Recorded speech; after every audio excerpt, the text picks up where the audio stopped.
Hello and welcome. Let's settle down for the details now. The Poultry Farmers Association of Ghana is appealing to the Ghana Veterinary Services to properly streamline its operations to help curb the spread of bird flu in the country. According to the farmers, the charges imposed by the veterinary services before affected poultry farms are disinfected are unbearable, since farmers are already making losses from the destruction of the birds affected by the flu. Here's the president of the Greater Accra Poultry Farmers Association of Ghana, Kwame Ntim-Dodu.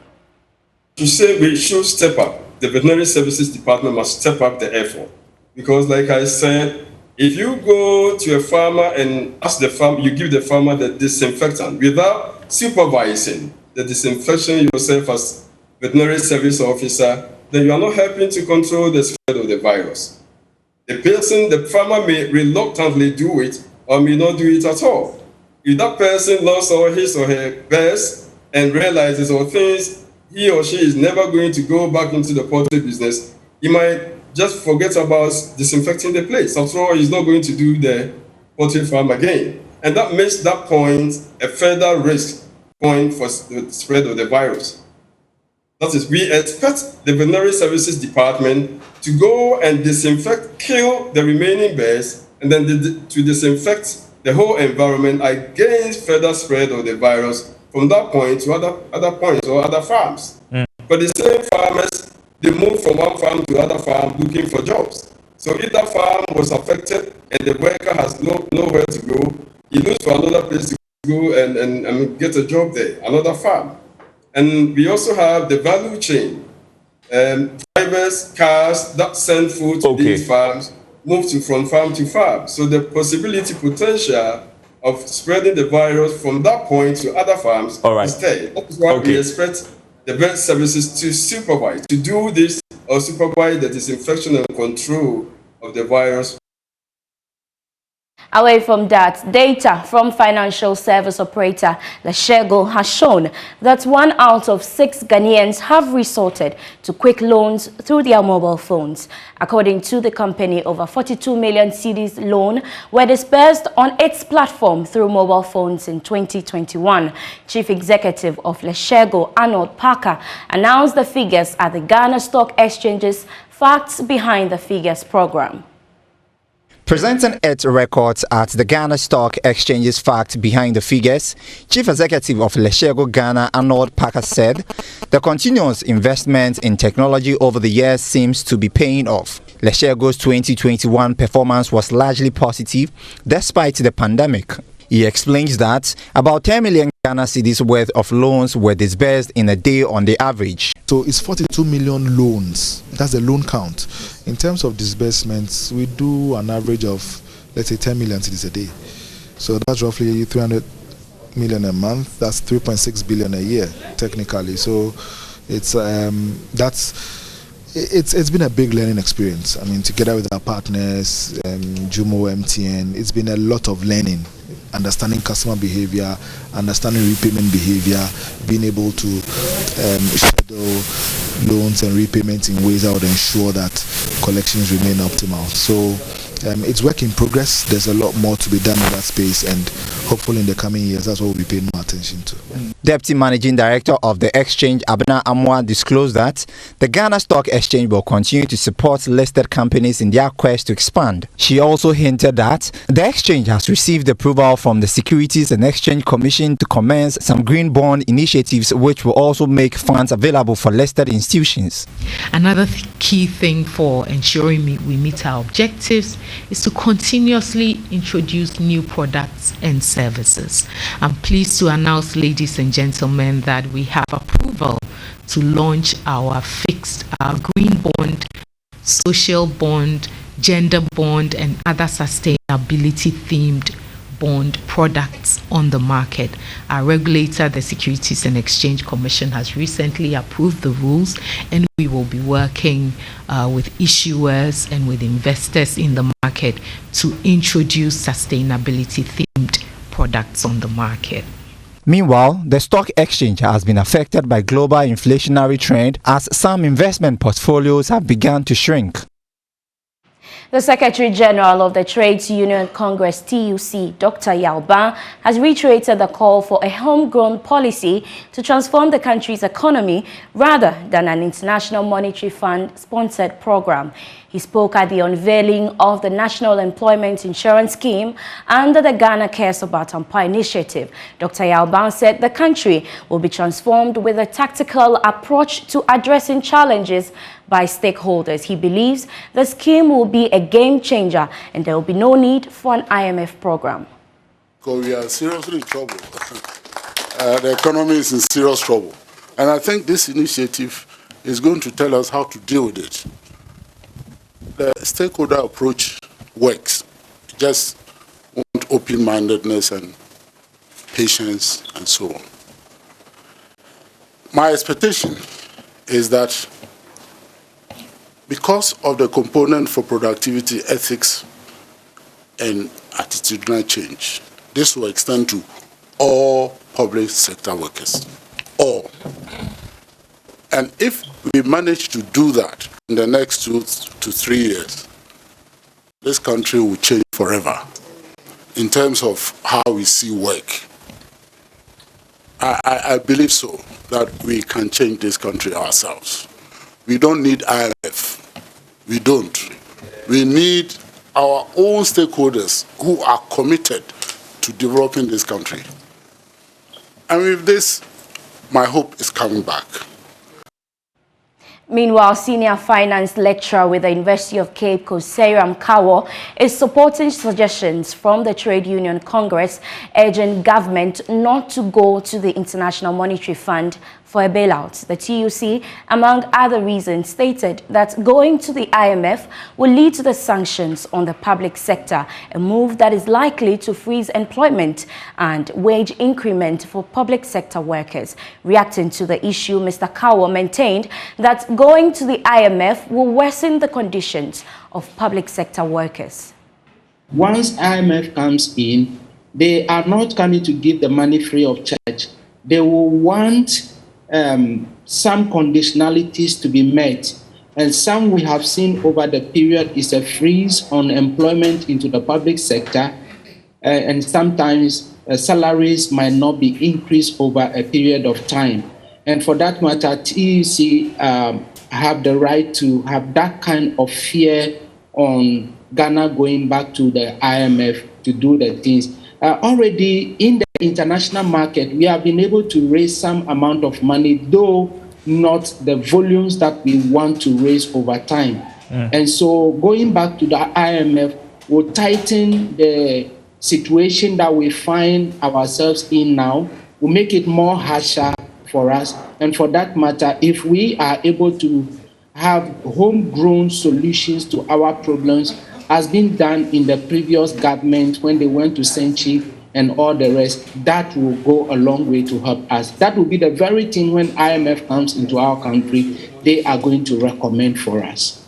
What we need is that we need to have the fiscal discipline in terms of expenditure and the rest, and that in a way will lessen the situation that we are in now. Ghana has the second highest policy interest rate in sub-Saharan Africa after Angola. That's according to Fitch Solutions tracking of 20 African countries at a recent adjustment of the key lending rate of the central bank on the continent. Charles Nixon Yaboa has more. Ghana's banking industry is characterized by high lending rates, making cost of doing business expensive compared to neighboring Ivory Coast and Nigeria. However, this is due to weak fiscal economy, compelling the Bank of Ghana to increase its benchmark indicator, the policy rate, to help control the rising inflation as well as the volatility of the cedi. The policy rate, which is a key indicator that the central bank lends to commercial banks, have gone up by 5.5% in the last 9 months, though some have argued that the Bank of Ghana's inflation targeting framework is not the best tool to fight inflation. The central bank thinks otherwise. The policy rate is a key determinant of lending rates in the country, but that is not the only factor banks consider in pricing loans. Banks will usually not lend below 91-day treasury bill rate, which is presently above 24%. The financial intermediaries also prioritize inflation, cost of funds, and non-performing loans. Meanwhile, Equatorial Guinea, Cameroon, and Gabon have the lowest policy rate of 3.5% each in sub-Saharan Africa. Let's do some technology stories now. With scientific and technological advancement having a significant global impact, Ghanaians have been urged to embrace technology in order to grow the economy. Greater Accra trainer for Techno Ghana, Michael Mreku Akoto, has therefore commended the government's efforts but called for additional investment in the sector to help deepen economic growth. He spoke to Joy Business at the unveiling of the Techno News product. Ghana's ICT sector continues to play a key role in Ghana's broader economic growth, contributing more than 40% to the overall GDP growth rate. According to Michael Mreku, an investment in the tech space will reduce costs and improve profitability. Speaking to Joy Business at the launch of Techno Ghana's Come On 19 phone, he stated that the investment should be done from the scratch to expand the economy in the long run. Well, technology is one thing that is very important. Speaking from a background where I indulged in technology myself, I think technology is very, very important to our key. As a country, I think we should invest more into technology, especially software development and also software or application development. As you can witness, that these are the basic things that we work with that enables us to do whatever we have to do. Looking at WhatsApp, social medias, we are all over this. So technology is a backbone. It's not becoming the backbone of our nature or as a nation. You can never do anything without technology. The world is improvising. The world is improving with technology. And when coming to mobile phones as well, technology is also one of the most important things. You see, right now we do everything on our phones. Send emails, send pictures, take pictures, send messages and everything. Technology is a backbone. So I think as a country we should invest. We should start with the basic. We should introduce technology to the kids coming up, junior high. You should invest them. You should get them interested in technology. Who knows? There might be more innovative design and also talents out there that we can get from. Yeah. The sector includes telecommunication service providers, internet service providers, software OEMs, and training institutions. 3 communities in the Upper East region are benefiting from projects in education, guinea fowl rearing and plastic basket weaving after receiving prizes for their participation in the LG Ambassador Challenge. The challenge was aimed at helping the participating communities to identify problems facing them and purpose projects that could help solve the problems. At the end of the challenge, the Anafobisi and Nyariga communities in Bongo and the Tindonsu Bligo community in Bolgatanga are benefiting from the projects being implemented, with the 60,000 Ghana cedis cash prizes presented to them for merging winners. Our correspondent Albert Sore has more. The LG Ambassador Challenge was started in the year 2020 by Korea Food for the Hungry International and supported by South Korean multinational electronics company LG Electronics. The challenge was for various community groups to pitch ideas about projects they could implement to help solve various problems in their communities.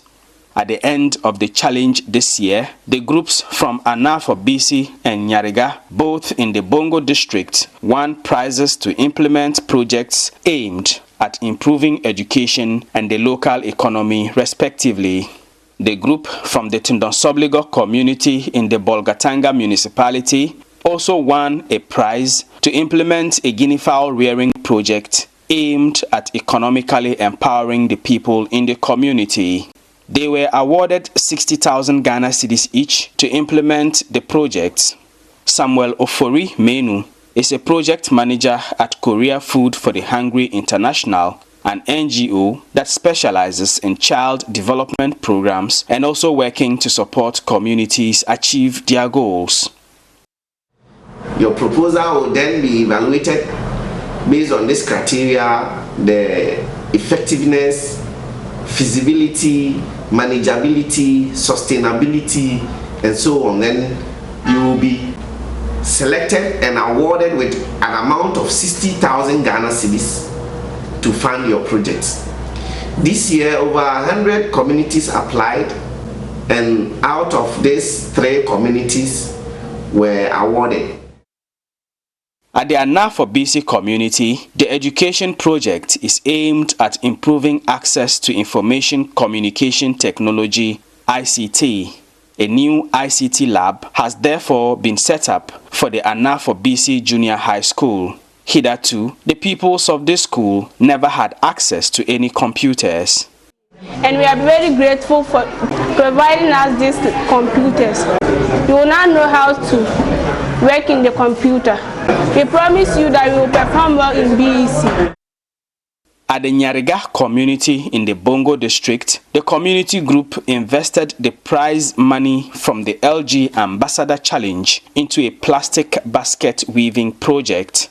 The project does not only create employment, it also helps to keep the environment clean by making use of plastic waste. Philemon Amwa is a leader of the group. You know, we were using only the straw to weave the basket, then which consumes a lot of straw before you can complete one basket. But now LGA has come to train us on how we can use plastic plus the material to make a basket, which means that it reduces the cost of materials. And two, when you look at our sanitation sector, LGA has also helped us to know that the plastic that we are throwing around, they are very important in our business. The Tindonsobligo community in the Bolgatanga municipality have invested their 60,000 Ghana cedi prize from the LG Ambassador Challenge into a guinea fowl rearing business. A well-structured shelter has been built for keeping the birds and an incubator installed for hatching eggs. A tricycle has also been procured for the farm. Here is a youth of the community who works on the guinea fowl farm. So far, the guinea fowl, they are helping us. Some of us, we don't have work. They also come and then get something. As far as we have the feeding, to give them, it's not difficult like that. Last year, 3 winners of the LG Ambassador Challenge went home with 50,000 Ghana cedis each, which they invested in various projects. It is hoped that the program will be extended so that more communities can benefit. Reporting for Joy News, Albert Sori, Bolgatanga. You're still watching Business Live here on the Joy News channel. We'll take a quick break. We'll be back shortly.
Hello and welcome once again. Duraplast Ghana Limited says it is bent on supporting police beef up security at the industrial area. Speaking to Joy Business at a donation to the Kaneshie District Police Command, marketing manager for Duraplast Limited, Frank Terrier, says the gesture forms part of the company's public engagement aimed at tackling developmental challenges in the society.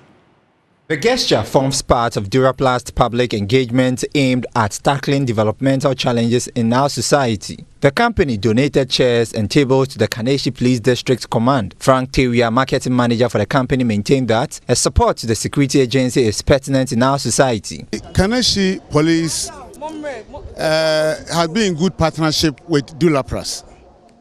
Anytime the strongest problem that we have, they will come to our aid. Now, there was a time they wrote to us for an assistant to renovate their office. You saw is the need, as part of our social responsibility, to also come to their aid. So we just presented this thing to them as a form of motivation to also enable them to work better and improve the services that they are rendering to the entire nation. We are most grateful also to be given the opportunity to also help them. That is why we've also presented this thing. So we thank them for all the services that they rendered to us all these years. It's out of our normal services that you render to them. But you see, any company that is working within an environment, social responsibility is one of the most important things that you have to do. Not only to your workers, but to any company or any person that works within the environment, the environs where the company has been operating. So we see it as a form of social responsibility to them. Chief Superintendent Elizabeth Dankwa, District Commander for Kaneshie District, commended Duraplast and called for more support from corporate institutions. In fact, the current IGP wants to have community and police engagement, and as part of our community engagement, we've been interacting with most of the companies in the industrial area, and Duraplast is one of the people we recently engaged them in the community engagement. So we requested for these items, and in fact they really helped us provide these items. Due to what Duraplast has done, I would like to take this opportunity to appeal to the other companies, specifically around industrial area, north and south industrial area, to come to our aid.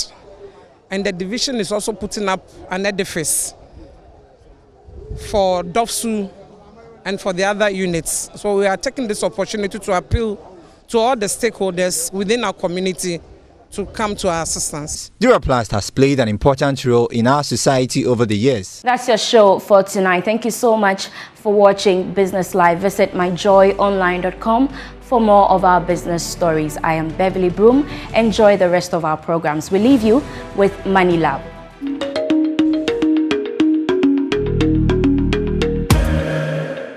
Good day to you. Welcome to the Money Lab once again. Now, someone would want to know how long they would have to wait before they receive the proceeds of the sale of their shares. Now, in Ghana, we operate with a settlement cycle of 3 days after trade execution. Therefore, proceeds of the sale of shares can be paid to you on or after the 3rd working day after trade execution.